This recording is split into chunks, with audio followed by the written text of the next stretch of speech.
fair value gap, one of the biggest trends going on in the trading space right now. And there's a reason for that, because of how well they work in the market. But not all fair value gaps are created equal. For instance, this fair value gap ended up not working, and this fair value gap did end up working. So why did this fair value gap work and this one didn't? Well, there's actually a secret technique I use to instantly tell me when a fair value gap becomes valid. And once you add this technique to your arsenal, you will instantly see your fair value gaps become more accurate. I am the chosen one.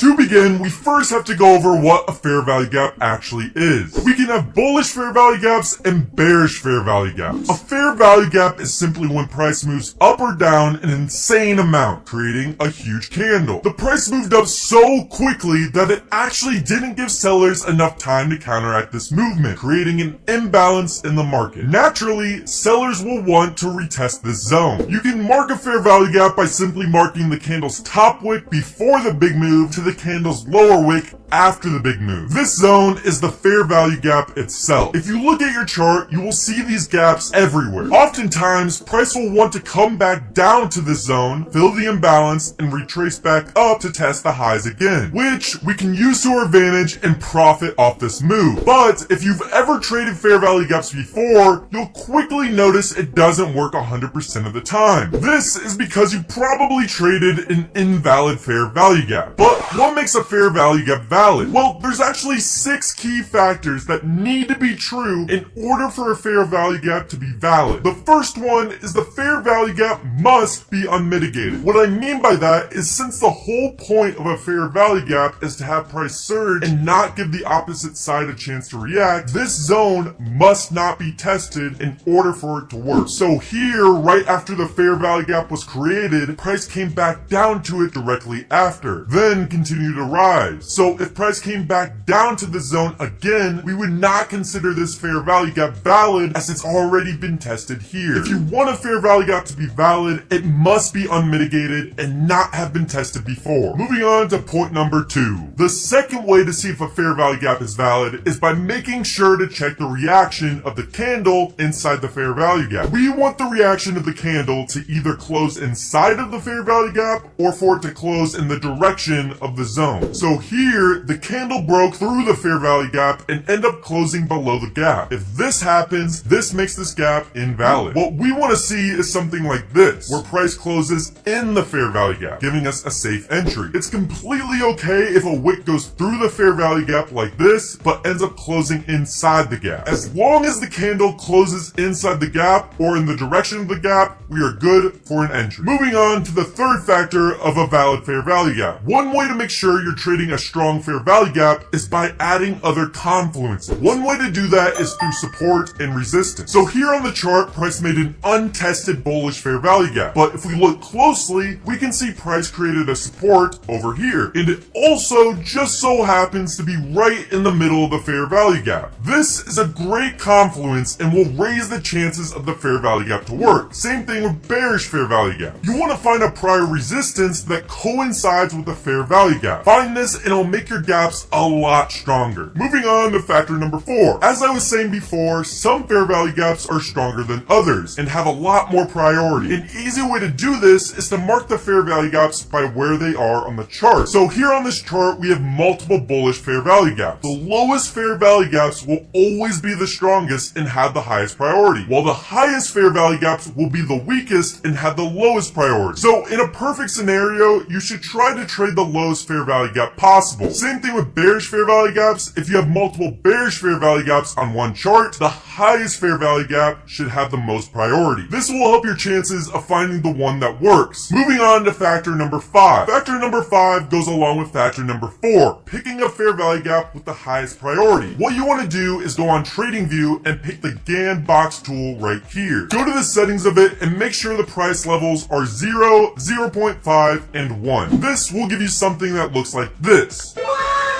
If you have multiple fair value gaps on a chart, just grab this tool and mark from the low of the move to the high of the move. This will give you an easy way to see what fair value gaps to trade. In a perfect scenario, you should not be trading any fair value gaps that are in the upper portion of this tool. You only want to be trading gaps that are in the lower portion of this tool. Same thing with shorts, mark the high of the move to the low of the move. You only want to be trading fair value gaps that are in the upper portion of the tool. If you follow this step, you will only be trading high priority fair value gaps. Moving on to the sixth and final factor. Trading fair value gaps, you should have a break of structure before the gap is made. A break of structure is simply when price breaks the high or the low that is previously made. So in this example, price created a fair value gap, but it did not create a break of structure because it did not break this high right here. So we would not trade this gap. What we want is something like this. For bullish fair value gaps, price should break the high it previously made, and while doing so, it will probably create a fair value gap. This gap will now be valid because it did a break of structure at this high. Same thing with shorts. Price must make a break of structure of the previous low before creating the gap. If you combine all 6 of these steps together, it will create the ultimate fair value gap, and it will greatly increase the chance of respecting the zone so you can profit from it. So here's a live trade example of doing so. First we see price made this high, so this will be our break of structure point. We wait and make sure price breaks this high so we have a break of structure. Next, we wait for a fair value gap to be created. We then make sure this fair value gap is unmitigated and hasn't been touched before. So in this example, we're good so far. We then mark the highest priority gaps and the lowest priority gap. That way we can see which gaps we should be targeting. We then grab our GAN box tool and mark from the low of the move to the high of the move. As you can see, this gap was created in the upper section of the tool, so we can remove this gap from our chart because we don't want to be trading it anyway. That leaves us with this gap. And if we look closely, we can also see there's a support that just so happens to be right in the fair value gap. We then wait for price to come back down to the zone. Once it reaches the zone, we make sure the candle either closes in the zone or above the zone, which in this example, price did exactly that and is starting to show that it respects this zone. All 6 of our criteria is met, and we know this is a valid fair value gap and has a great chance of becoming a winning trade. We set our take profit at the high of the move and set our stop loss at the low of the candle that made this fair value gap. And just as we expected, price boomed right after touching this fair value gap and gave us a great, beautiful winning trade. Combine all 6 of these steps together and you will instantly see your fair value gaps performing better. Hope you got some value from this video. See you next time.